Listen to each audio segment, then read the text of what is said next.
industry na bang matatawag yun sa or what? It's Oo, a diba? very small niche yung industriya niya. Oo nga na parang isip ko na. pati yung collectors magkakakilala yan. Kasi it's not a lot. Well, there's a number. Even pero though international, kahit international. international, makikilala mo na rin sila. It's because of comicartfans.com. So yung mga collectors, dun sila nagpo-post ng collection nila. And they're probably trading artworks Yes. din, di ba? May mga iba buy and sell. Pero trading, yung mga naghahanap ng page from this time, ganyan. Or flipping artworks. May mga diba? nag-flip, yeah. Ah, It's part of the game. may ano ba? Mayroon bang mga...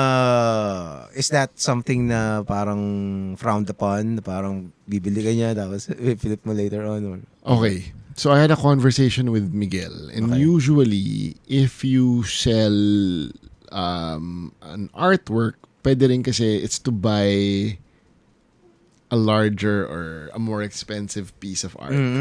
So yun, okay, that can pass. Okay. You're selling art to buy art. Okay. Pero yung iba, alam mo, flipper lang. And, So may frowned upon nga yun. yeah, kasi